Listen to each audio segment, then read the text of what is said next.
بسم اللہ الرحمن الرحیم ألم نشرح لك صدرك ووضعنا عنك وزرك الذي أنقض ظهرك ورفعنا لك ذكرك فإن مع العسر يسرا إن مع العسر يسرا فإذا فرغت فانصب وإلى ربك فارغب.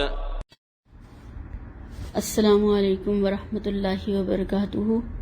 اعوذ باللہ من الشیطان الرجیم. بسم اللہ الرحمن الرحیم.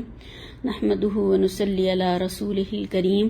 رب اشرح لی صدری ویسر لی امری واحلل عقدۃ من لسانی یفقہوا قولی. اللہم ارنا الحق حقا وارزقنا اتباعہ وارنا الباطل باطلا وارزقنا اجتنابہ. آمین یا رب العالمین.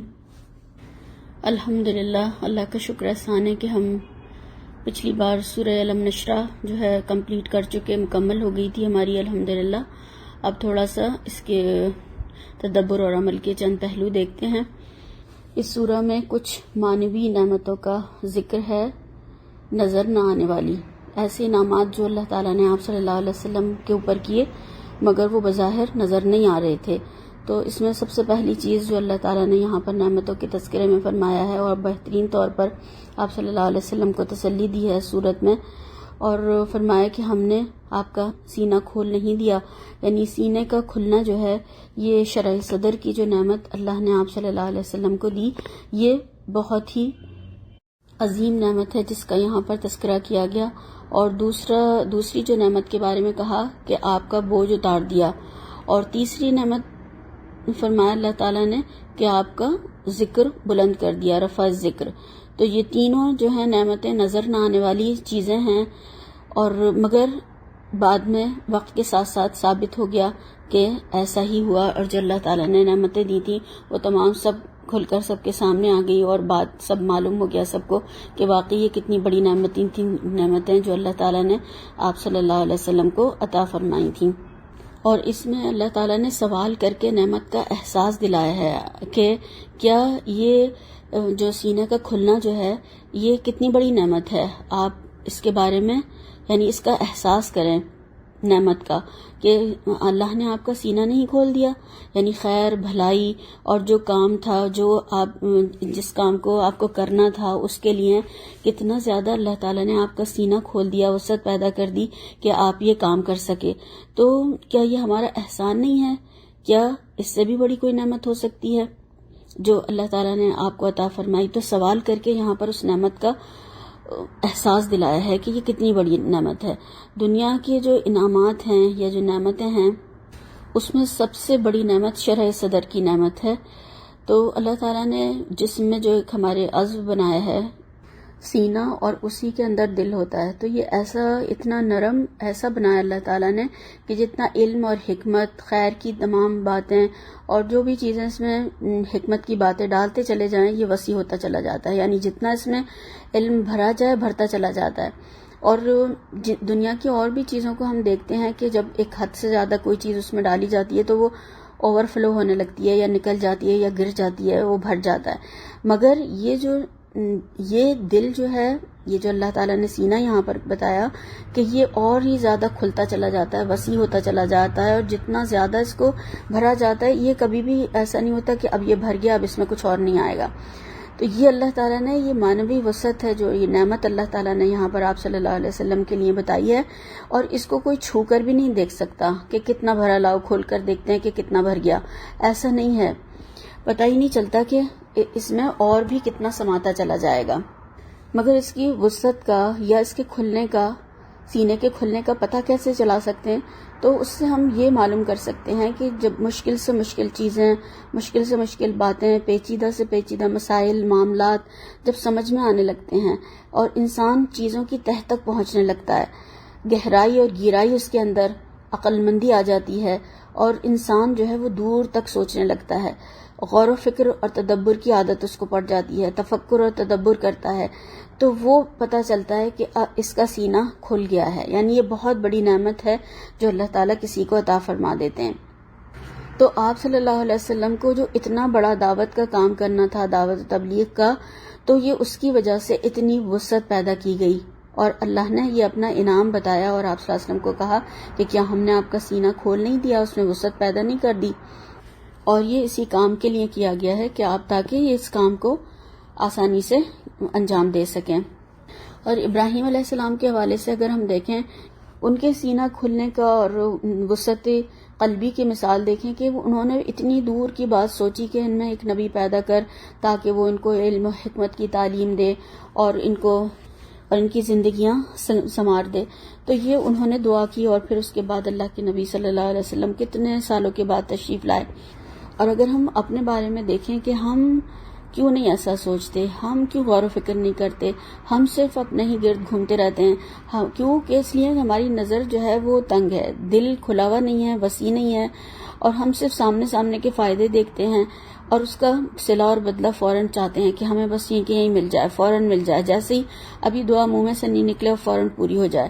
انبیاء کی دعائیں کتنے 40 سال کے بعد میں پوری ہوئی ہیں، تو یہ فوراً ملنے والی جگہ نہیں ہے دنیا کہ ہمارے منہ سے ادھر نکلا ادھر پورا ہو جائے۔ وہ تو جنت ہے جہاں ہمارے دل میں خیال آئے گا، جہاں ہمارے دل میں کوئی بات کسی چیز کے لیے پیدا ہوگی اور فوراً وہ چیز سامنے حاضر ہو جائے گی۔ تو دنیا تو عمل کی جگہ ہے، وہ بدلے کی جگہ ہے، وہ جزا ہے جنت میں جو ملے گا، تو وہاں پر ایسا ہوگا کہ ہم سوچیں گے اور ہمارے سامنے وہ چیز حاضر ہو جائے گی۔ تو انبیاء کرام نے کتنے سالوں دعائیں مانگی، کتنے سالوں وہ ستائے گئے، کتنے سالوں انہوں نے اللہ تعالیٰ کے اس کام کو، دعوت و تبلیغ کے کام کو کیا، اور اس کے بعد میں بھی چند لوگ ایمان لائے۔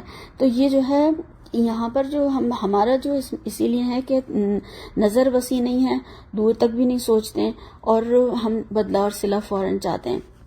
اور ہم یہ بھی دیکھتے ہیں کہ جیسے ہی موسیٰ علیہ السلام کو اللہ تعالیٰ نے چنا، ان کو نبوت دی، تو انہوں نے جو دعا مانگی اللہ نے سکھائی تھی ان کو کہ فوراً انہوں نے شرح صدر کی دعا مانگی کہ اللہ تعالیٰ میرا سینہ کھول دے، رب اشرح لی صدری ویسر لی امری، اور میرے کام کو میرے لیے آسان کر دے، میری زبان کی گرہ کو کھول دے، اور تاکہ لوگ میری بات کو سمجھ جائیں۔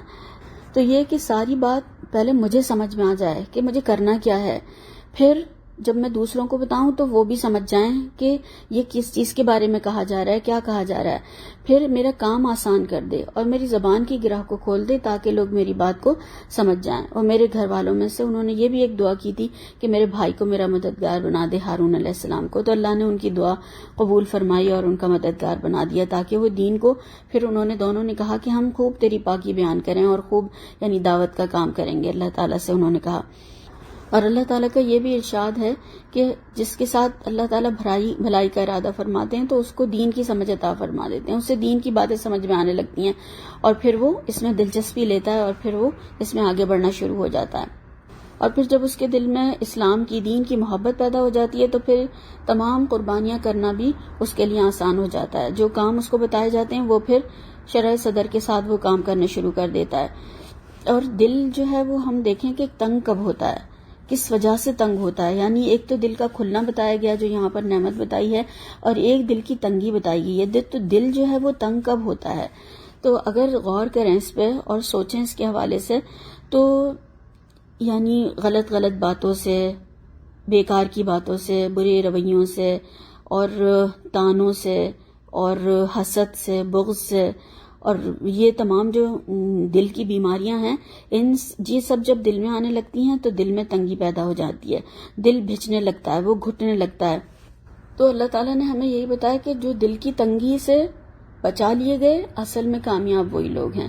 تو اس کے لیے بھی دعا کرنی چاہیے کہ اللہ تعالیٰ ہمیں دل کی تنگی سے بچا لے، شوہ نفس سے اللہ تعالیٰ ہماری حفاظت فرمائے۔ دل کی تنگی کو جو ہے یہ بہت بڑی ایک طریقے کی انسان کے لیے مصیبت اور مشکل ہے کہ انسان اگر اس میں مبتلا ہو جائے، تو اللہ تعالیٰ سے دعا کرنی ہے کہ اللہ تعالیٰ ہمیں شوہ نفس سے بچائے اور ہمارے دل کو وسیع کر دے تاکہ ہم جو ہے اس کام کو کر سکیں اور اس کو سمجھنا اور اس کو لوگوں تک پہنچانا اور بتانا بھی ہمارے لیے آسان ہو جائے انشاءاللہ تعالیٰ۔ اور ہم اگر دیکھیں کہ اسوہ پیغمبر جو ہے کتنے تمام انبیاء کرام آپ دیکھیں ان کی سیرتیں کا مطالعہ کریں کہ کون سا لقب تھا جو ان کو نہیں دیا گیا۔ تمام انبیاء کرام کو ان کو ساحر کہا گیا، جادوگر کہا گیا، کاہن کہا گیا، مجنوں کہا گیا، دیوانہ کہا گیا، پاگل کہا گیا، شاعر کہا گیا، ان کو کیا کیا القابات اور کیا کیا خطاب نہیں دیے گئے، اور کبھی ان کو عبادت کے طعنے دیے گئے، کیا تمہاری نماز تمہیں یہ سکھاتی ہے کہ تم یہ ہم ساری دنیا چھوڑ دیں اور سب کچھ کام ترک کر دیں اور بس خالی یہی تم جو بتا رہے ہو وہی کرتے رہیں. تو ایسے ایسے طعنے دیے، ایسی ایسی غلط باتیں کی، مگر ان میں سے آپ دیکھیں کسی نے بھی کیا دل میں رکھ کر بیٹھ گئے، وہ انہوں نے سب اپنی قوم سے انتقام لیے، انہوں نے جوابی کارروائیاں کی؟ نہیں، بلکہ ان کے لیے ہدایت کی دعائیں کرتے رہے اور ان کو سمجھاتے رہے، بتاتے رہے، آخر وقت تک، یہاں تک کہ اللہ کا فیصلہ، اللہ کا حکم آ گیا اور انبیاء کرام اور ان کے ساتھی بچا لیے گئے اور ان قوموں کے اوپر عذاب آئے. اور طائف میں بھی دیکھیں اس سفر میں اللہ کے نبی صلی اللہ علیہ وسلم کے ساتھ کیا ہوا. آپ نے ان پتھر مارنے والوں، جنہوں نے اتنے پتھر مارے کہ جوتیاں خون سے بھر گئیں، ان کے لیے دعائیں کر رہے ہیں کہ اللہ تعالیٰ یہ ایمان نہیں لائے، یہ جانتے نہیں ہیں، ان کی نسلیں ان میں سے ایمان لانے کوئی نہ کوئی لائے گا. تو یعنی کتنا پر امید، اتنے زیادہ زخمی ہونے کے بعد اللہ کے نبی صلی اللہ علیہ وسلم نے ان کے لیے بد دعا نہیں کی. حالانکہ پہاڑوں کے فرشتے اس وقت موجود تھے کہ بتائیں اگر کہیں آپ تو ان کو پیس کے رکھ دیا جائے. مگر اس کے بعد میں بھی یہ ہے شرع صدر کی نعمت اور دولت جو اللہ تعالیٰ نے آپ کو عطا فرمائی تھی اور جس کا یہاں پر تذکرہ کیا گیا ہے. اور ایک اور چیز جو انسان کو حاصل ہوتی ہے جب اس کا سینہ کھلتا ہے تو وہ تقدیر پر راضی ہو جاتا ہے. جو اللہ نے میرے بارے میں فیصلہ کیا ہے، جو اللہ تعالیٰ نے میرے لیے چاہتا ہے، وہ سب سے بہترین ہے. پھر وہ چھوٹی چھوٹی باتوں کو دل میں لے کر نہیں بیٹھتا، اس میں دل میں نہیں رکھتا. وہ پھر یہ نہیں شکوے شکایتیں کرتا کہ میرے ساتھ ہی ایسا ہونا تھا، میں ہی رہ گیا تھا اس کام کے لیے، میری پر ہی مصیبت آنی تھی، مجھے ہی ایسا ہونا تھا. وہ پھر یہ سب چیزیں نہیں کرتا، پھر وہ اللہ کے حوالے کر دیتا ہے. وہ تمام چیزیں جو اللہ تعالیٰ نے اس کے لیے لکھی ہیں وہ اس پر راضی ہو جاتا ہے. پھر اللہ کے تمام احکامات اسے ماننا مشکل بھی نہیں رکھتے ہیں، اور پھر کوئی اس کو رکاوٹ بھی نہیں ہوتی ہے ان سب چیزوں کو سمجھنے کے لیے، اور پھر وہ کرتا چلا جاتا ہے. اور پھر اللہ کے نبی صلی اللہ علیہ وسلم پر جو دوسری نعمت کا تذکرہ اللہ تعالیٰ نے کیا ہے، جو خاص نعمتیں بتائی ہیں، تو اس میں بوجھ اتارنے سے مطلب آپ کے دل پر جو نبوت سے پہلے خاص بوجھ تھا کہ آپ کے ذہن میں کچھ سوالات تھے جن کا آپ جواب چاہتے تھے یا جو آپ کچھ کرنا چاہتے تھے، تو آپ مکہ چھوڑ کر چلے جاتے تھے کیونکہ لوگوں کی حالتوں پر کوڑتے تھے آپ کہ ان کو کیا ہو گیا ہے، کیا کر رہے ہیں، یہ غلط کام کر رہے ہیں. غار حرا میں چلے جاتے تھے تو وہاں پر پھر جب آپ کو اللہ تعالیٰ نے نبوت دی، قرآن آپ کو عطا کیا، تو آپ کو تمام سوالوں کے جواب بھی ملتے چلے گئے اور آپ کا بوجھ بھی اتر گیا. اور دوسرا ایک اور معنی یہ بھی کیا جاتا ہے کہ آپ پر جب وحی آئی تو اس سے خاص جو کیفیت طاری ہوئی، یہ خوف ہو گیا تھا آپ کو، آپ تھر تھر کانپ رہے تھے اور آپ کو اپنی جان کا خوف ہو گیا تھا، آپ کو جان کا خطرہ ہو گیا. تو حضرت خدیجہ سے آ کر کہنے لگے کہ مجھے اڑاؤ، اور مجھے یعنی اتنا زیادہ آپ ڈر گئے تھے، ایک طریقے سے خوف زدہ ہو گئے تھے، آپ کو بخار ہو گیا اور آپ کی طبیعت خراب ہو گئی، اور آپ نے آ کر گھر پر کہا کہ مجھے اڑاؤ، مجھے چادر اڑاؤ. تو آپ حضرت خدیجہ نے کتنا زیادہ آپ کو تسلی دی، آپ کا خیال رکھا، آپ کو سمجھایا کہ نہیں اللہ آپ کو ضائع نہیں کرے گا، آپ تو اتنے کام کرتے ہیں نیکی کے، کیا کیا کرتے ہیں آپ، غریبوں کی مدد کرتے ہیں اور اتنے اچھے ہیں. یعنی ان کی آپ صلی اللہ علیہ وسلم کی نیکیاں اور جو اچھائیاں تھیں وہ ان کو یاد دلائیں اور ان کو تسلی دی. اور پھر اس کے بعد میں خود ہی تسلی دے کے نہیں بیٹھی نہیں، بلکہ ورقہ بن نوفل جو ان کے چچا زاد بھائی تھے ان کے پاس لے گئیں، پھر ان سے بات کروائی اور انہوں نے تسلی دی اور انہوں نے سمجھایا اور بتایا. اور پھر اس کے بعد میں تھوڑے دن پھر وحی بند ہوئی، پھر اس میں فترۃ الوحی جو ہے جس میں کہ آپ پھر پریشان ہوئے، جو اس سے پہلے والی صورت میں بھی ہم سورہ دوحہ میں پڑھ چکے ہیں. تو پھر اس کو بھی اللہ تعالیٰ نے دور کر دیا اور آپ سے بتایا کہ ہم اللہ تعالیٰ آپ سے ناراض نہیں ہیں. اور یہ اللہ تعالیٰ کی حکمت تھی کہ تھوڑے دن وحی کو بند رکھا اور پھر دوبارہ سے آپ کے اوپر وحی بھیجی. اور اس کا ایک اور معنی یہ بھی کیا گیا کہ 40 سال جو آپ صلی اللہ علیہ وسلم کے گزرے تھے جو نبوت سے پہلے کے، تو اس میں جو آپ نے پراپر طریقے سے جو اللہ تعالیٰ کی عبادات وغیرہ نہیں کی تھی، اس کا بھی ایک رنج ملال تھا آپ کو، تو اللہ تعالیٰ نے اس کیفیت کو بھی دور کر دیا. پھر تیسری نعمت جو اللہ تعالیٰ نے توجہ دلائی ہے یہاں پر آپ کی کہ ہم نے آپ کا ذکر خیر بلند کر دیا، یعنی شہرت عطا کی، بلندی عطا کی، آپ کے ذکر کو، آپ کے نام کو، آپ کے درجے کو بہت بلند کر دیا. ایک حدیث میں جو ابو یعلا کی ہے اس میں آتا ہے کہ آپ صلی اللہ علیہ وسلم نے فرمایا کہ جبرائیل علیہ السلام میرے پاس آئے اور کہا کہ آپ کیا جانتے ہیں کہ میں نے آپ کے ذکر کو کس طرح سے بلند کیا ہے، رفعنا لک ذکرک جو ہے کیسے ہوا ہے. تو میں نے جواب دیا کہ اس حقیقت کو اللہ تعالیٰ ہی بہتر جانتے ہیں۔ تو اللہ تعالیٰ نے فرمایا کہ آپ کے ذکر کی بلندی کی کیفیت یہ ہے کہ جہاں میرا ذکر کیا جائے گا وہاں آپ کا بھی ذکر کیا جائے گا۔ تو جب کوئی بھی مسلمان ہوتا ہے تو ہم دیکھتے ہیں کلمہ پڑھتا ہے تو اللہ کے ساتھ ساتھ آپ کی بھی گواہی دیتا ہے کہ آپ بھی اللہ کے رسول ہیں۔ پھر اذان میں، پانچوں وقت نماز میں، تحیات میں، پھر درود شریف میں آپ کا ذکر ہوتا ہے۔ پھر جو بھی آپ کا نام لیتا ہے تو درود شریف پڑھتا ہے، اور سننے والا بھی، سنانے والا، پڑھنے والا، یعنی سب لوگ درود شریف پڑھتے ہیں۔ تو یہ آپ کی قدردانی اور ایک ذکر کا ذریعہ ہی ہے۔ ساری دنیا میں دیکھتے ہیں ہم کہ آپ صلی اللہ علیہ وسلم کے خلاف یا قرآن کے خلاف یا جو بھی پروپیگنڈے کرتے ہیں، تو آپ سے جب محبت کرنے والے ہیں وہ اس سے کوئی بھی متاثر نہیں ہوتے۔ کتنی ویب سائٹس اور کتنی غلط باتیں انٹرنیٹ پر، غلط چیزیں ڈالتے رہتے ہیں لوگ، تو ایک عام مسلمان ان غلط باتوں کو سن کر توجہ بھی نہیں دیتا بلکہ ہٹا دیتا ہے وہ چیزیں کہ نہیں یہ غلط ہیں۔ کبھی غصے میں بھی آ جاتے ہیں لوگ اور زیادہ محبت جاگ اٹھتی ہے۔ تو جہاں بھی کوئی غلط باتیں ہوتی ہیں فوراً تردید کر دی جاتی ہے ان باتوں کی۔ اور ہم دیکھتے ہیں کہ جہاں بھی کوئی بھی اللہ کے نبی صلی اللہ علیہ وسلم کا ذکر کرتا ہے تو بہت محبت، عقیدت اور عزت اور احترام سے آپ کا ذکر کیا جاتا ہے۔ اور اگر دیکھا جائے تو دنیا میں شاید بہت کم لوگ ایسے ہوں گے جنہیں آپ صلی اللہ علیہ وسلم کے بارے میں کوئی علم نہ ہو۔ وہ کوئی بھی کسی بھی مذہب سے تعلق رکھنے والے ہوں، سب کوئی نہ کوئی کچھ نہ کچھ آپ صلی اللہ علیہ وسلم کے بارے میں ضرور جانتے ہیں۔ اور کوئی بھی ہم دیکھیں مسلمان نہیں ہو سکتا جب تک کہ وہ آپ صلی اللہ علیہ وسلم پر ایمان نہ لائے۔ آپ کی نبوت جو ہے وہ قیامت تک کے لیے ہے، اور آپ پر جو کتاب نازل ہوئی ہے قرآن کریم وہ بھی قیامت تک کے لیے ہیں۔ باقی انبیاء کے معجزے ان کی اپنی زندگیوں تک تھے اور پھر وہ ختم ہو گئے، مگر آپ صلی اللہ علیہ وسلم اور یہ کتاب یہ ایسا معجزہ ہے کہ یہ قیامت تک کے لیے ہیں۔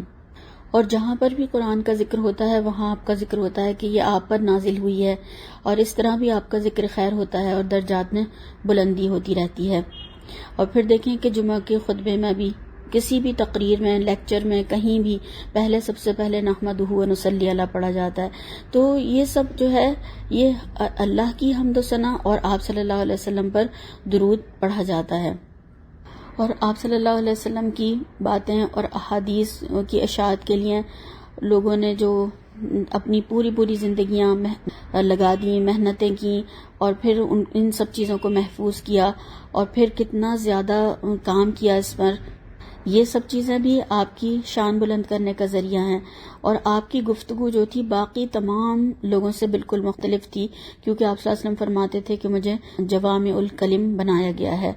اور ابھی جو تھوڑے دن پہلے ہم نے دیکھا تھا فرانس میں جو انہوں نے خاکے بنائے تھے اور کس طرح سے غلط باتیں کی تھی، تو فرانسیسی زبان میں آپ صلی اللہ علیہ وسلم کی سیرت نہیں تھی، تو اسی وقت اس کے بعد سے ہی فوراً فرانسیسی زبان میں اس کو ٹرانسلیٹ کیا گیا اور آپ کی سیرت فرانسیسی زبان میں لکھی گئی۔ تو یہ دیکھیں کہ اللہ تعالیٰ نے ان کے شر کو خیر میں بدل دیا کہ کتنے لوگ انہوں نے آپ کے بارے میں پڑھا اور پھر وہ مسلمان ہوئے۔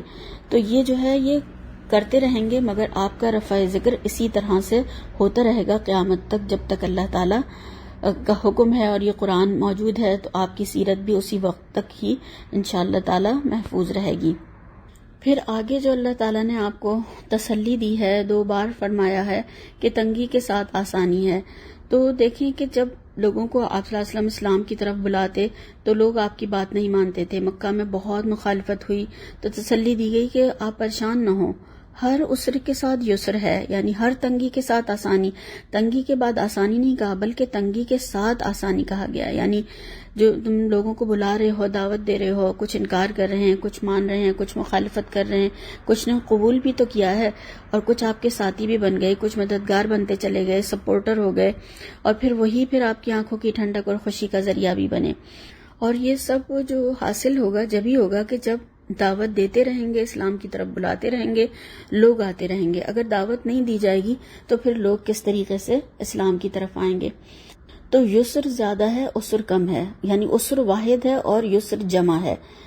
اب دیکھیں کہ ہم عام حالات میں جیسے کہ اپنے آپ بھی دیکھیں کہ بیماری اور پریشانی کے مواقع کم ہوتے ہیں. نارمل لائف میں دیکھیں آپ، نارمل حالات جو ہوتے ہیں تو زیادہ تر انسان تندرست رہتا ہے، صحت مند رہتا ہے اور اچھی حالت میں رہتا ہے. تھوڑے دن کبھی صحت خراب ہو جاتی ہے، بیماری ہو جاتی ہے، کوئی درد ہو جاتا ہے، کوئی تکلیف ہو جاتی ہے تو تھوڑے دن، یا کوئی چوٹ لگ جاتی ہے، زخم ہو جاتا ہے تو یہ تھوڑی دیر کے لیے، تھوڑے دن کے لیے ہوتا ہے. باقی تو انسان صحت مند رہتا ہے. تو تھوڑا ہی پریشانی ہے، آسانی اور جو صحت مندی ہے وہ تو زیادہ ہے، اور پھر آہستہ آہستہ کر کے وہ ٹھیک بھی ہو جاتا ہے، تکلیف دور ہو جاتی ہے. تو عسر جو ہے درمیان میں ہے اور دونوں یسر ہیں، دو طرف یسر ہیں. تو یہاں پر اللہ تعالیٰ نے یہ سمجھایا اور بتایا ہے کہ آسانیاں زیادہ ہیں، تنگیاں کم ہیں. اور آسانیاں ہوں گی مگر جب تنگی اور مشکلات سے گزریں گے، تنگی سے مشکلات سے گھبرائیں گے نہیں، پھر اس کے بعد آسانی کریں گے اللہ تعالیٰ. اصل کیا ہے کہ ایک کے بعد ایک کام کرتے چلے جائیں. جب تک انسان مشکل میں نہیں پڑتا آسانی نہیں ہوتی ہے. کام دیکھیں کب آسان ہو جاتا ہے، جب کرتے رہتے ہیں. جب کوئی کام ہی نہ کرے تو آسان کہاں سے ہوگا اس کے لیے. تو جب کام کرتے ہیں تو وہ آسان ہوتا چلا جاتا ہے. اب یہ کہنا کہ بس آسانی کے ساتھ آسانی مل جائے، یہ فطرت کا قاعدہ نہیں ہے، یہ اصول ہی نہیں ہے قدرت کا. پہلے مشکلات آئیں گی، اس کے بعد پھر آسانی ہوگی. جو مشکلات برداشت کرے گا وہی پھر آسانیاں سمیٹے گا. اور ہم نے یہ بھی دیکھا ہے کہ مشکلات سے گزرنے والے لوگ ہی بہادر ہوتے ہیں، اور ہر بڑے سے بڑا کام انسان کو نہیں تھکاتا، کیونکہ اس کے اندر قوت مدافعت ہوتی ہے، اسٹیمنا ہوتا ہے، اس کے اندر وہ چیزیں برداشت کرنے کی طاقت ہوتی ہے. اور جو کوئی کام ہی نہ کرے تو پھر اگر اس کے اوپر کام ڈال دیا جائے تو بھاگ جاتا ہے کہ نہیں میں تو نہیں کر سکتا. وہ تو تھک جاتا ہے، بیمار پڑ جاتا ہے. کیوں؟ اس لیے کہ اسے عادت ہی نہیں ہوتی کام کرنے کی. تو جو کرتا رہتا ہے پھر اسے عادت ہو جاتی ہے اور اس کے اندر قوت طاقت بھی پیدا ہوتی چلی جاتی ہے. پڑھتے پڑھاتے رہتے ہیں تو ایکسپرٹ ہو جاتے ہیں، ورنہ چھوڑ دیں تو پھر زیرو ہو جاتا ہے انسان، صلاحیتوں کو زنگ لگ جاتا ہے. بہت دن اگر انسان پڑھنا لکھنا چھوڑ دے تو ایسا لگتا ہے کہ وہ اس سے لکھا ہی نہیں جا رہا، لکھنا ہی بھول جاتا ہے.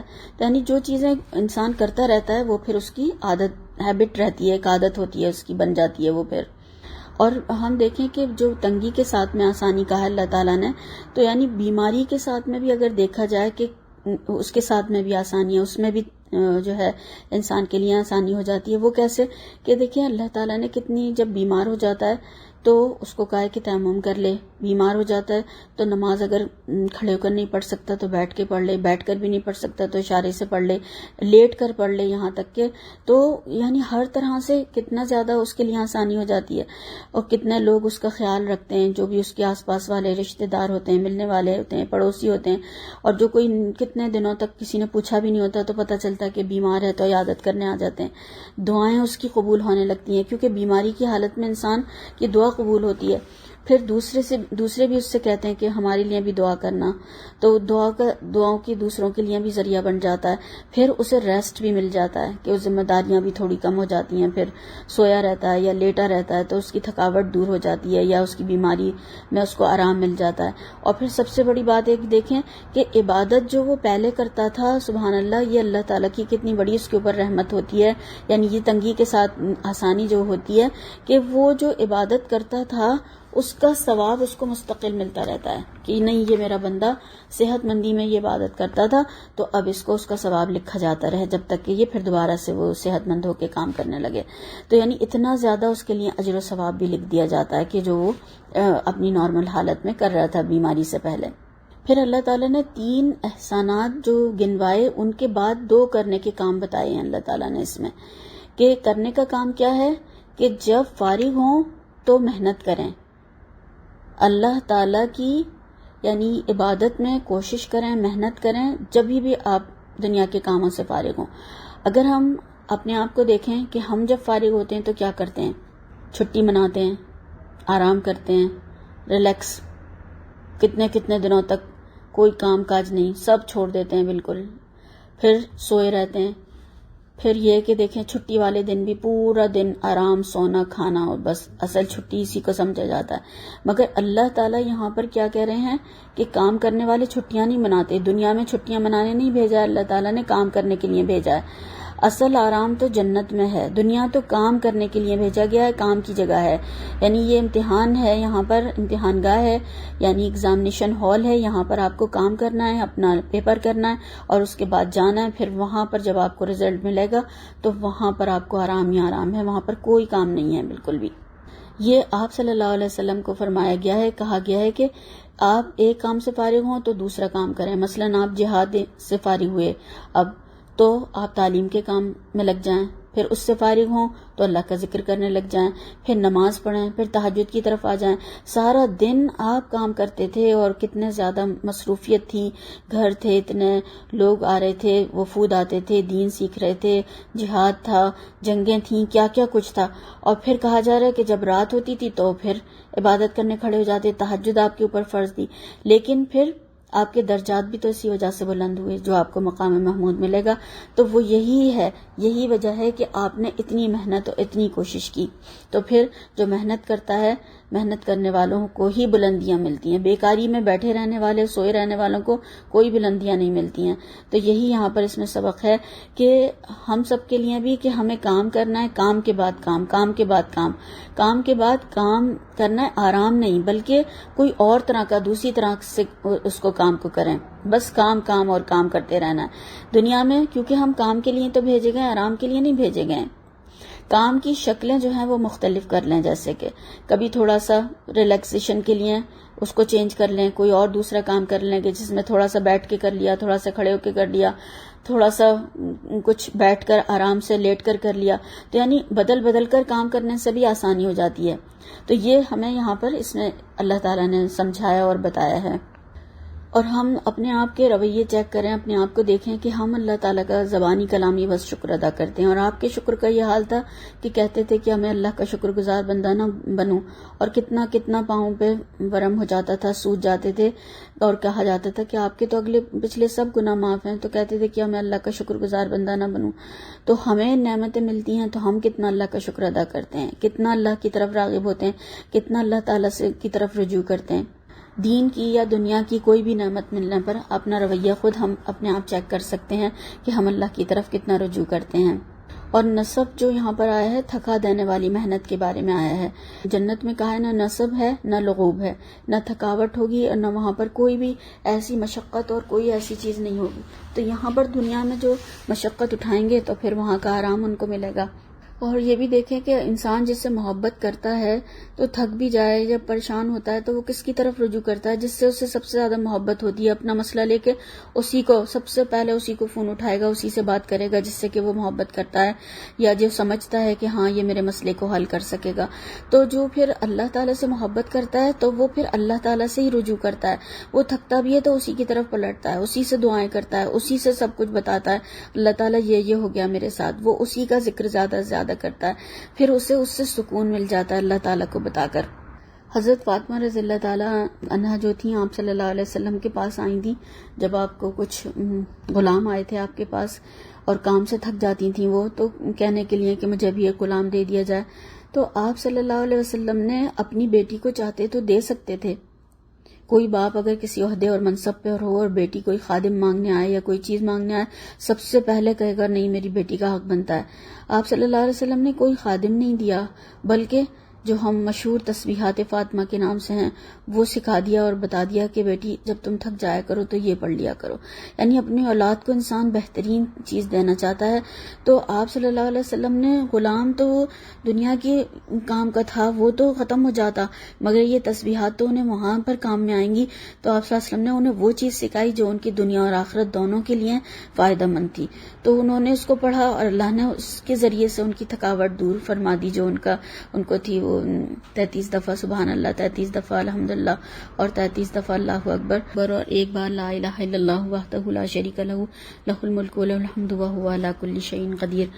اور صحیح مسلم کی روایت میں ہے یہ. تو یہ اللہ کے نبی صلی اللہ علیہ وسلم نے یہ عطا فرما دیا اور انہوں نے اس کو پڑھا. تو تجربہ کر کے دیکھیں کہ جب بھی تھک جائیں، پریشان ہوں اور اللہ کی طرف رجوع کریں اور اللہ تعالیٰ سے دعائیں مانگیں، نماز پڑھیں تو انسان ریلیکس ہو جاتا ہے. اللہ کے آگے جب رو لیتا ہے، وہ سب کی شکایتیں اللہ کو لگا دیں، اللہ تعالیٰ اس نے یہ کر دیا، اس نے یہ کر دیا، سارا دل کا بوجھ اتر جاتا ہے، ساری جو چیزیں ہوتی ہیں دل میں وہ سب صاف ہو جاتا ہے. اور نماز بھی اللہ کا ذکر ہی ہے، قرآن بھی اللہ کا ذکر ہے، اور جو دعائیں کرتے ہیں ہم جو اللہ سے مانگتے ہیں اور تمام موقعوں کی جو دعائیں وہ سب اللہ کے ذکر میں ہی آ جاتی ہیں۔ تو دنیا کے کام پھر عبادت، پھر دنیا کے کام پھر عبادت اور تبلیغ، تو یہ ایک سرکل ہے، ایک سائیکل ہے جو کہ چلتا رہتا ہے، اور اس میں ذکر بھی ہے، سب دعائیں بھی ہیں، اور اللہ کی طرف رجوع بھی ہے، اور تمام دنیا کے کام بھی ہیں۔ تو یہ اللہ تعالیٰ نے آپ صلی اللہ علیہ وسلم کو حکم دیا، تو ہم بھی یہی سارے کام کریں انشاءاللہ تعالیٰ، اللہ کی طرف رجوع کریں، اور یہی دو کام جو بتائے گئے آپ صلی اللہ علیہ وسلم کو ہم بھی کریں، کیونکہ ہمارا زیادہ تر جو فارغ وقت ہے وہ پھر ادھر ادھر کے کاموں میں، بیکار کی چیزوں میں، گپ شپ میں، اور پھر موبائل میں، ان سب چیزوں میں لگ جاتا ہے۔ تو یہاں پر فارغ ہوتے ہیں تو لیٹ کے بیٹھ کے آرام سے پھر موبائل دیکھ رہے ہوتے ہیں، تو اس میں اگر صحیح چیزیں یا کوئی اچھی اسلامی یا کوئی ایسی نالج ہے وہ ہم حاصل کر رہے ہیں تو وہ کوئی غلط بات نہیں ہے، مگر بیکاری میں زیادہ وقت چلا جاتا ہے، تو اس کو ہمیں پھر اپنے آپ کو چیک کریں، اور پھر اس میں ہم اپنے اللہ کی طرف رجوع کرنے کا ٹائم اس کو نہ دے دیں کہیں۔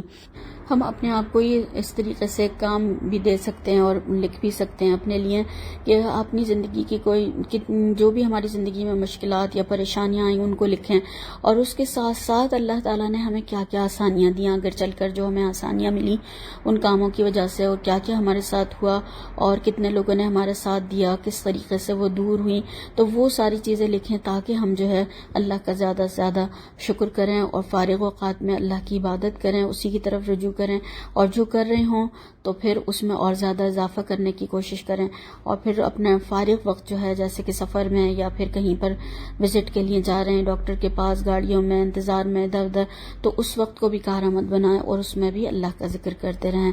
تو اللہ تعالی ہمیں بہترین توفیق عطا فرمائے، اور اللہ تعالی سے ہم اس شرح صدر کی نعمت کا سوال کرتے ہیں، اللہ تعالی ہمیں بھی عطا فرمائے، اور اللہ تعالی ہمیں جو یہ اللہ تعالی دین کا کام ہم سے لے تو اس کو ہمارے لیے آسان کر دے، اور اس کو ہمیں اس طریقے سے کرنے والا بنائے کہ جو ہم پہنچا رہے ہوں تو لوگوں کو بھی وہ سمجھ میں آئے، اور ہمارے لیے صدقہ جاریہ بنا دے اللہ تعالیٰ، اور ہمیں اپنے بہترین ذکر کی توفیق عطا فرمائے۔ وآخر دعوانا ان الحمدللہ رب العالمین، سبحانک اللہم و بحمدک، اشہد ان لا الہ الا انت، استغفرک و اتوب الیک۔ وصلی اللہ تعالی علی خیر خلقہ محمد وآلہ وصحبہ اجمعین برحمتک یا ارحم الراحمین، آمین۔ السلام علیکم ورحمۃ اللہ وبرکاتہ۔